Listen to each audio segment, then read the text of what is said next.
제가 초등학교 6학년 때 일입니다. 그때는 수업만 끝나면 친구가 공을 찼는데요.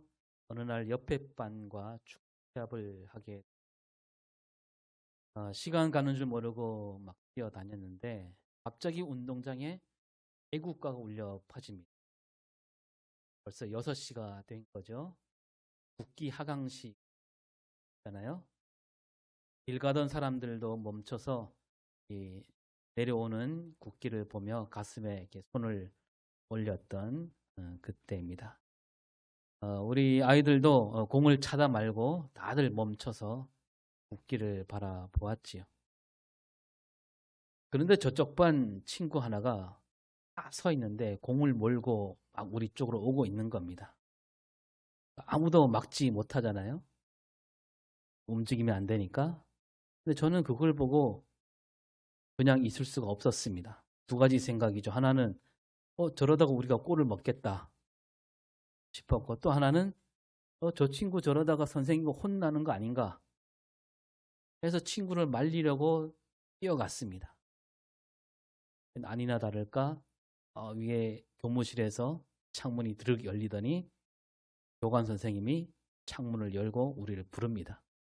야, 너희 둘 올라와. 저희 둘은 교무실에서 1시간 정도 무릎 꿇고 손을 들고 벌을 받았고, 그 다음날 담임 선생님에게 또 혼이 나고 반성문을 써내야 했습니다. 반성문 쓸 때 뭐라고 쓸까? 대략 그렇게 쓴 것 같습니다. 국기에 대한 맹세를 지키지 않아서 죄송합니다. 뭐 이런 식으로 썼습니다. 국기에 대한 맹세 여러분 다 아시죠? 기억나십니까? 네.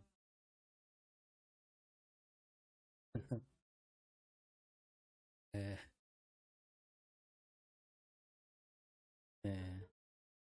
나는 자랑스러운 태극기 앞에 조국과 민족의 무궁한 영광을 위하여 몸과 마음을 바쳐 충성을 다할 것을 굳게 다짐합니다. 네. 돌아보면 그 시절에는 그런 말이 많았어요. 맹세, 다짐, 막 6월달 호국 보훈의 달이잖아요. 그래서 학교마다 웅변 대회가 열리죠. 그 웅변 대회에서 외치는 소리 비슷비슷하지 않습니까? 저 북한 괴로 도당을 물리치고 나라 민족을 사랑하자. 이 연사 외칩니다. 그런데 그때 그 맹세와 다짐을 지키며 사는 사람이 얼마나 있었을까? 나라와 민족을 사랑하자. 몸과 마음을 바쳐 사랑하자라고 했지만 그 귀에 닳도록 우리가 배웠잖아요. 근데 정작 남자들이 군대 갈 때 보면 나라와 민족을 사랑하는 마음, 몸과 마음을 바쳐 나라를 지키겠다 이런 마음으로 가는 사람이 얼마나 있을까요? 여러분 자녀들 군대 보낼 때 그랬습니까? 그래, 군대 가서 몸과 마음을 바쳐 충성을 다해라. 씩씩하게 군대 간 아들 있습니까? 있는 사람도 있겠지요. 그러나 제가 아는 웬만한 사람들은 군대 가는 걸 마치 도살장으로 끌려가는. 그리고 또 어떻습니까? 돈이 있고 권력이 있는 사람들, 저 높은 자리에 앉아서 나랏돈을 받으며 사는 사람들 가운데 자기 자식을 기쁜 마음으로 기꺼이 군대 보낸 사람이 얼마나 있을까요? 지금 밝혀지고 있지만 거의 없잖아요. 그 국기에 대한 맹세, 다짐 다 어디로 갔을까? 돌아보면 다들 말만 앞세운 껍데기만 남은 맹세와 다짐이 아니었을까 라는 생각이 듭니다. 오늘 말씀에서도 예수님이 맹세에 대한 말씀을 하시죠. 먼저 구약 율법을 들어서 말씀하시기를 오늘 33절 같이 읽습니다. 시작.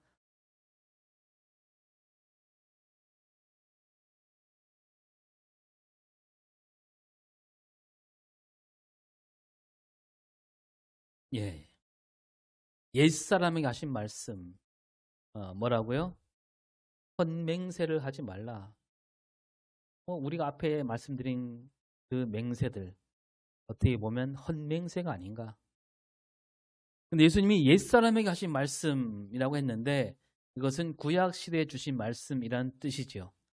그러면 이 옛사람에게 주신 말씀, 이 구약의 어느 책에 있는 말씀일까요?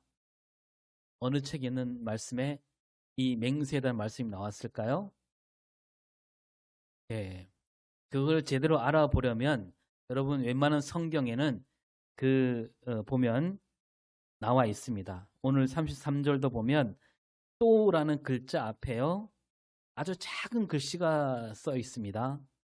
제가 가진 성경은 작은 글씨가 디귿 이렇게 돼 있어요. 디귿.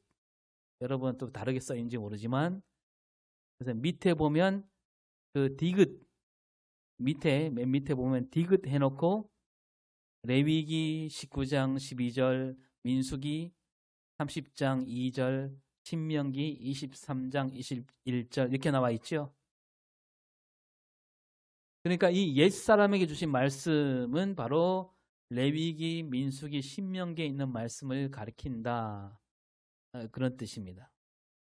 자, 그러면 우리가 그 책을 한번 찾아보겠습니다. 먼저 레위기 19장 12절 시작.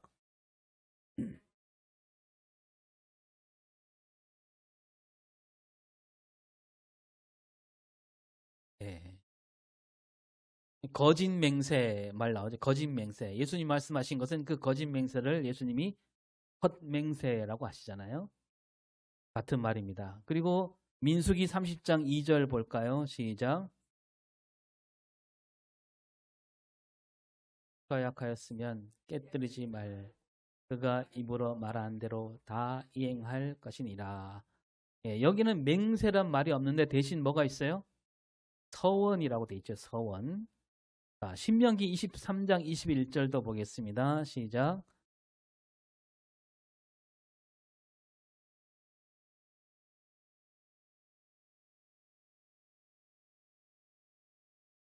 더디면 그것이 내게 죄가 될 것이라. 예. 이 신명기 말씀에도 맹세 대신 뭐가 나와 있습니까? 서원을 말씀하고 있습니다. 레위기에는 이제 맹세라고 했고 민수기와 신명기는 서원. 그러니까 오늘 예수님이 말씀하신 이 맹세는 그러니까 맹세와 서원을 다 아우르는 말씀이 되는 거죠. 그리고 또 우리가 서원과 비슷한 말이 있는데요. 어떤 말이 있을까요? 서원과 비슷한 말. 교회 안에서 주로 쓰는 말이죠. 서약 있잖아요. 서약. 그래서 오늘 우리 교회 안에서는 하나님 앞에서 드리는 맹세를 가르쳐서 우리는 서원이라고 하고요. 어떤 예식, 또 임직식, 세례 예식 이럴 때는 서약이라 그러죠.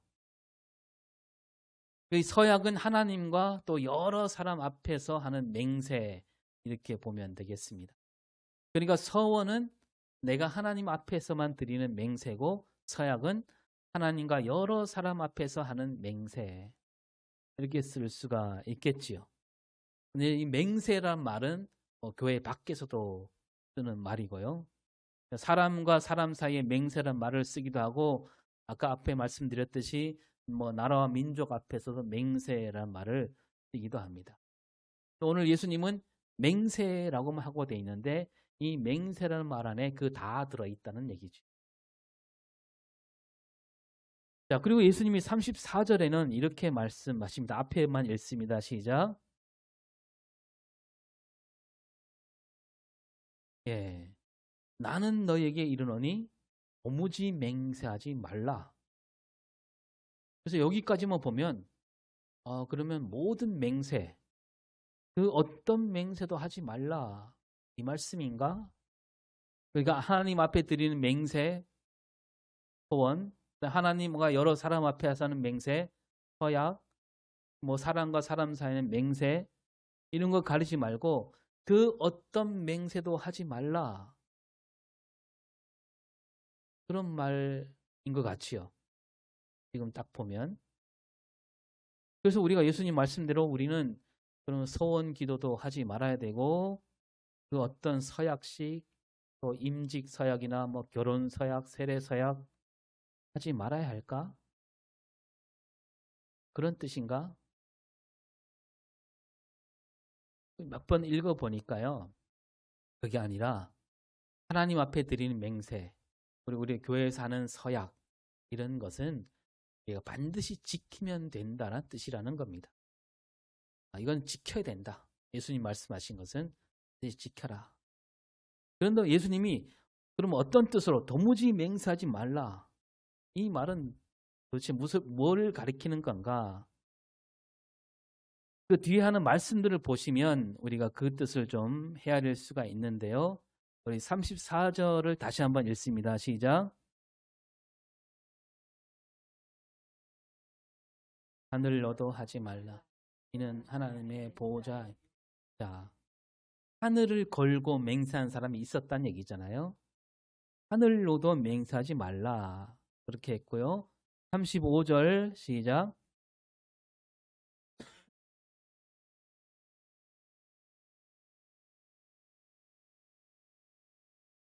예, 하늘을 걸고 맹세한 사람이 있었고 땅을 걸고 맹세한 사람들이 있었어요. 그 다음에 예루살렘 성을 걸고 맹세하는 사람들이 있었다는 거예요.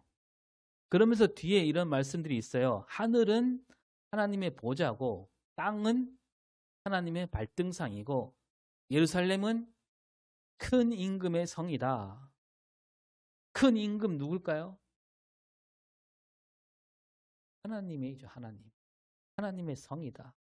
그러니까 하늘이나 땅이나 예루살렘이 다 하나님 안에 있다는 얘기예요. 그리고 이 36절을 보겠습니다. 시작.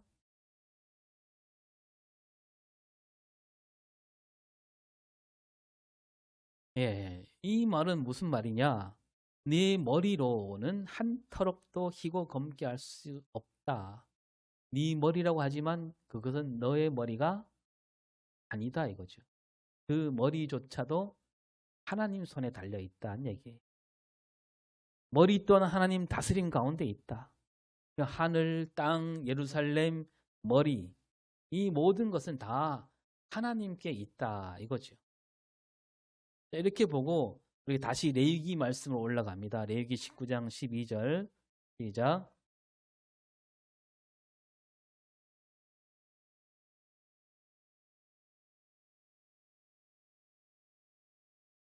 그러니까 거짓 맹세는 하나님 이름을 욕되게 하는 짓이다 이렇게 말씀하고 있습니다. 그래서 이 예수님이 하신 말씀과 이어보면요. 하늘로 맹세하든 땅으로 맹세하든 예루살렘 성을 두고 맹세하든 네 머리로 맹세하든 그 맹세를 지키지 않으면 그것은 다 하나님 이름을 욕되게 하는 짓이다. 왜냐하면 하늘도 하나님의 것이고 땅도 하나님의 것이고 예루살렘도 네 머리도 다 하나님 안에 있는 것이기 때문에 하나님 이름만 들어가지 않으면 된다 이게 아니라 맹세하지 말라. 그런 맹세는 하지 말란 얘기예요. 하나님 이름만 들어가지 않으면 하나님을 욕되게 하지 않는다 이렇게 생각하고 있는 사람들에게 예수님 말씀은 그게 아니다. 하나님 이름이 들어가지 않더라도 너희들이 맹세를 하고 함부로 맹세를 하고 지키지 않으면 하나님 이름을 욕되게 하는 짓이니 그런 거짓 맹세는 절대로 하지 말라. 그런 말씀입니다. 그러면서요 마지막으로 37절에 뭐라고 합니까? 시작.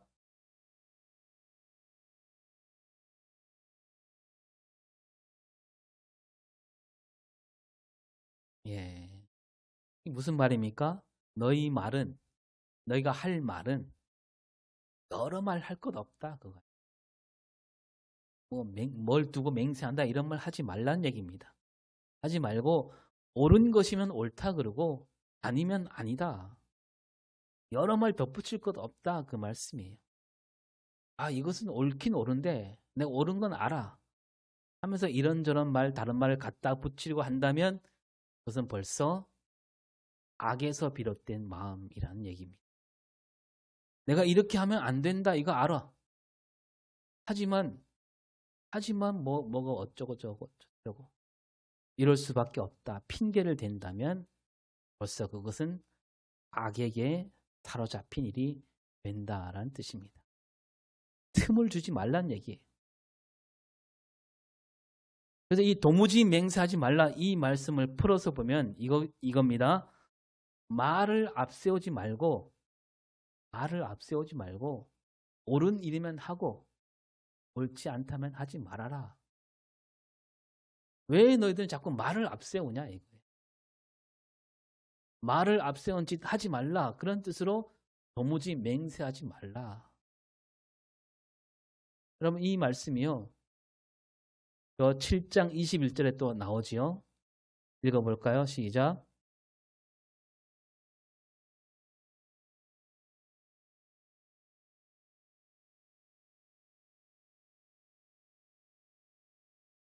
예. 이 말씀을 하고 있습니다. 입으로만 떠드는 믿음. 참된 믿음이 아니다 이거죠. 하나님 뜻대로 사는 믿음. 그 믿음이라야 참된 믿음이다.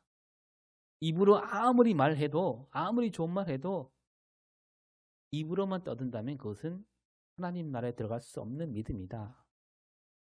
오직 하나님의 뜻대로 해라 이거죠. 여러분 우리가 잘 아는 야고보서 말씀도 있습니다. 야고보서 2장 14절 시작.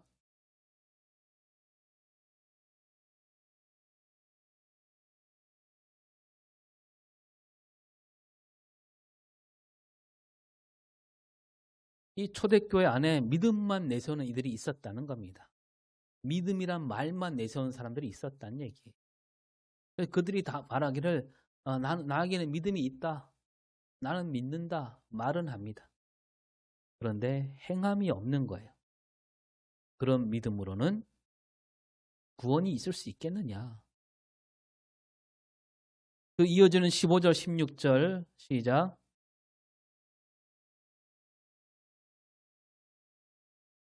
너희 중에 누구든지 그에게 이르되 평안히 가라 덥게 하라 배부르게 하라 하며 그 몸에 쓸 것을 주지 않으면 무슨 유익이 있으리요.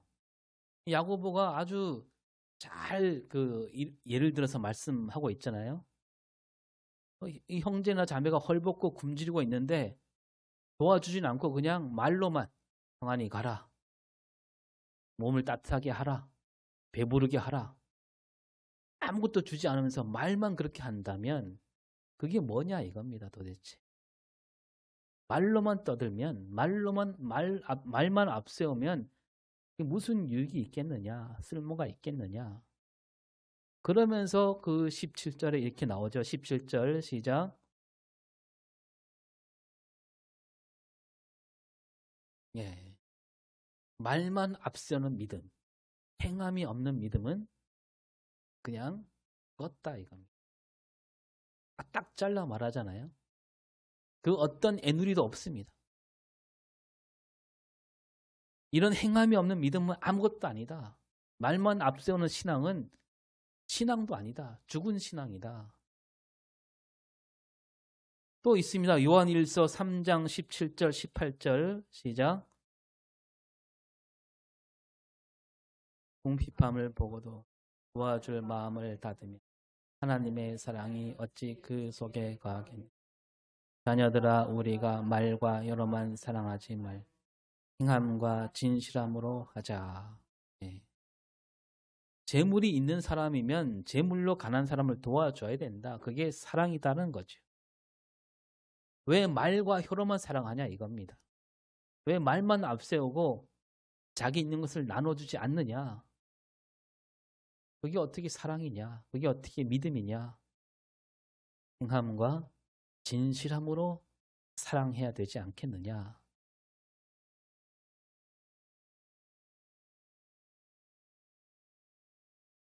우리가 요즘 새벽에 욥기 말씀을 나누고 있는데요. 이런 말씀이 있습니다. 욥기 4장 17절 시작.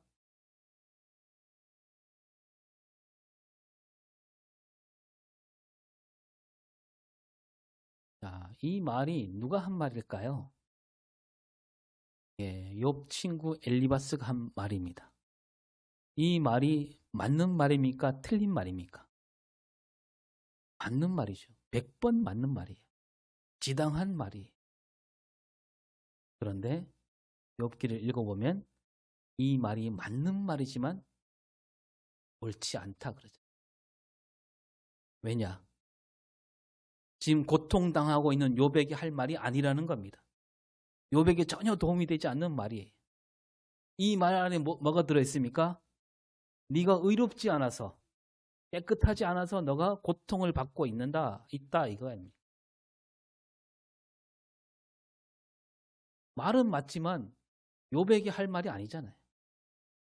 말만 앞세우고 있는 거예요. 옳은 말만. 또 우리가 잘 아는 8장 7절 읽어볼까? 시작.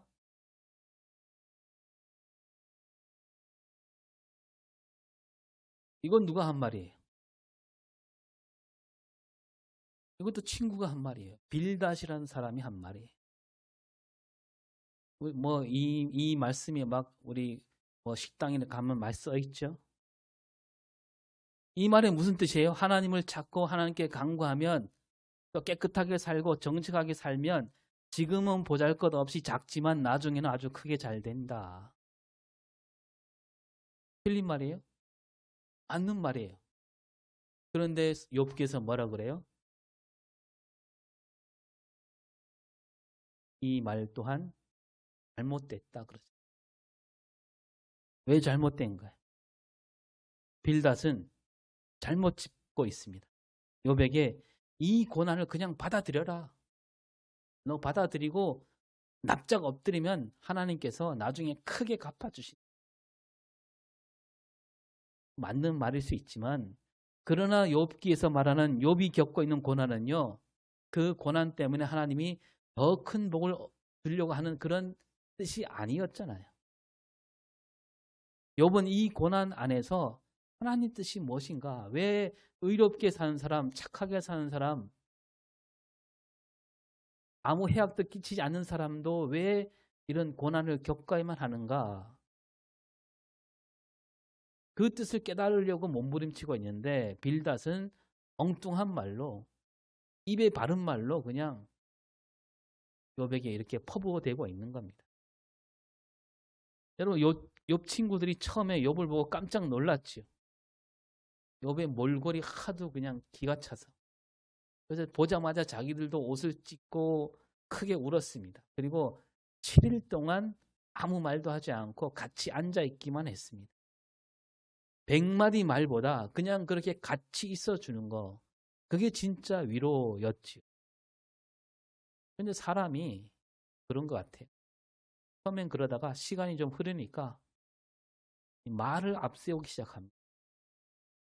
자기 딴에는 뭐 위로한다고 하는 말인데, 그래서 그들이 하는 말이 틀린 말은 거의 없지만 맞는 말이긴 하지만 욥이 겪고 있는 고통에는 아무 도움이 되지 않는 말만, 그냥 수학 교과서 정답만 얘기하는, 그 욥과 함께 그 문제를 같이 풀어야 될 거 아닙니까? 땀을 뻘뻘 흘리면서 풀어야 되는데 다 뒤에 정답 쭉 찢어와갖고 정답만 얘기하는 거예요. 말만 앞세고 있는 거예요. 오늘 예수님도 그 말씀을 하고 있는 겁니다. 너희들 왜 말만 앞세우고 있느냐? 지난주 화요일에 검은교회에서 시차례가 있었는데요. 시차례 마치고 우리 교회도 들렀습니다. 우리 교회 와서 다들 그 목사님들이 깜짝 놀랐습니다. 언제 이렇게 꾸몄냐고. 처음 와보신 거죠. 다들 놀래서 그냥 아주 기분도 좋아하시더라고요. 그리고 이제 교육관 가서 쑥 미숫가루도 아주 맛있게 잘 드시고 가셨는데, 하여튼 그날 애써주신 여전도에 감사 말씀을 드리고요. 이 예배당에 들어와서 둘러본 다음에 시찰장님이, 제가 말씀드렸죠. 이 시찰장님이 여수 살리는 교회 목사님인데 저희 고향 선배예요. 3년 선배. 학교 다닐 때 같이 중고등부하고 그랬는데, 그래서 그런지 또 애착을 가지셔서 그런지 둘러보신 다음에 이제 같이 기도하자 그럽니다.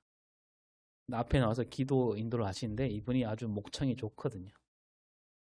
얼마나 뜨겁게 기도하는지 막 이 마을이 떠나갈 정도로 크게 기도하시고, 목사님과 사모님을 위해서 또 뭐 교회를 위해서 마을을 위해서 막 뜨겁게 기도해 주셨습니다.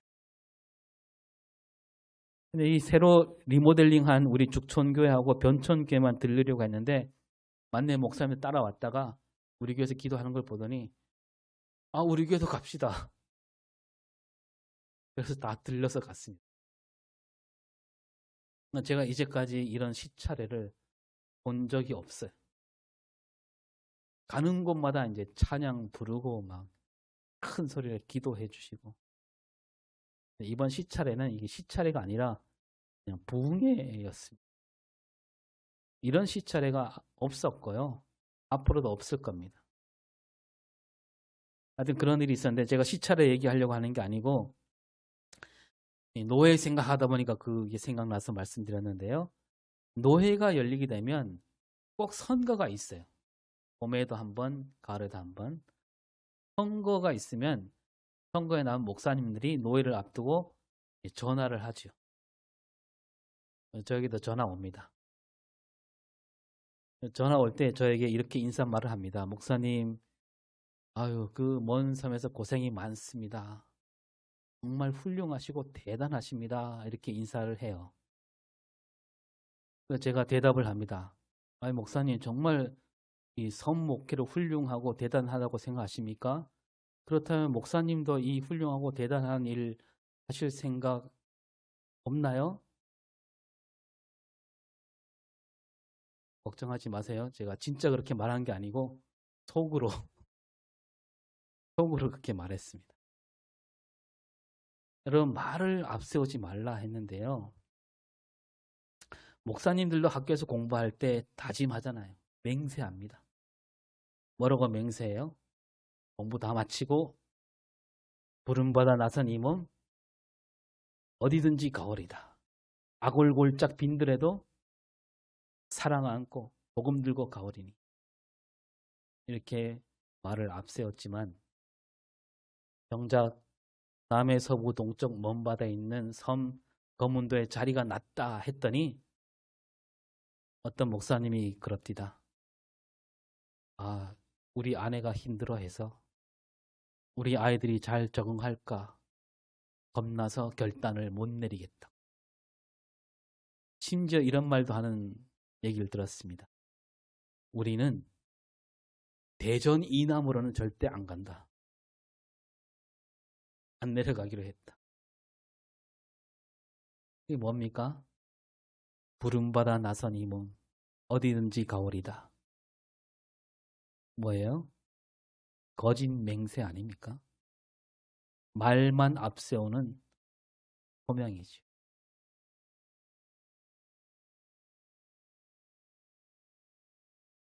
그런 우스갯소리가 있잖아요. 예수 믿는 사람이 물에 빠지면 뭐만 보인다? 입만 보인다는 말도 있는데 뒤집어서 발만 보인다는 말도 있어요. 왜냐하면 물고기랑 얘기하느라고.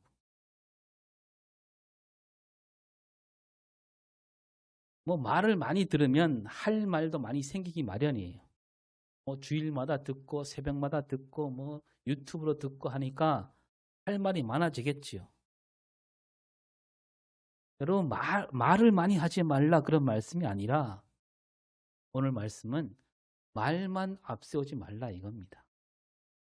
하나님 이름 뒤에 숨어서 그럴듯한 말, 멋진 말. 여러분, 하나님 말씀 가운데 멋지고 좋은 말 얼마나 많이 있습니까?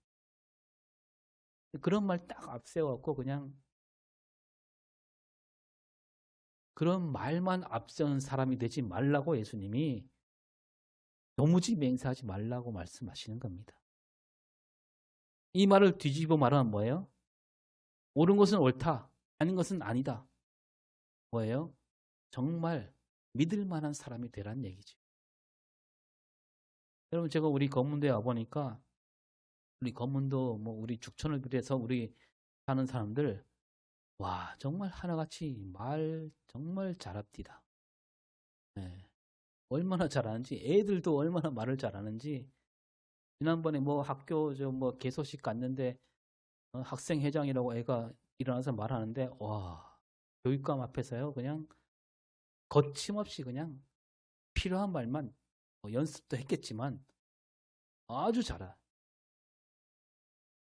저도 그거 보고 용기 내서 손 들고 말하다가 막 머리가 하얘져 갖고 생각 막 더듬고 그랬는데, 자기 생각을 얼마나 잘 표현하는지 저는 들을 때마다 깜짝깜짝 놀랍니다. 우리 죽천교회 교인들은 말만 잘하는 사람이 아니라 몸으로 삶으로 하나님 사랑을 나타내는 그런 사람이 될 수 있으면 좋겠습니다. 그래서 우리 죽천교회 교인들이, 우리 교인들이 하는 말이라면 사람들이, 아, 저 사람이 하는 말이라면 내가 덮어놓고 믿겠다. 누가 보아도 저 사람은 진실한 사람이다.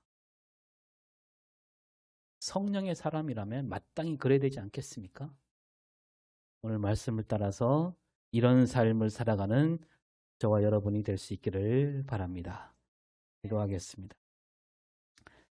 하나님, 도무지 맹세하지 말라 하신 말씀 우리가 잘 새겨 듣게 하여 주시옵소서.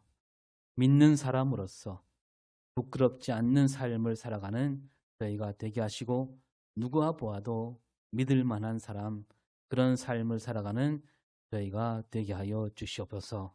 감사드리며 예수 그리스도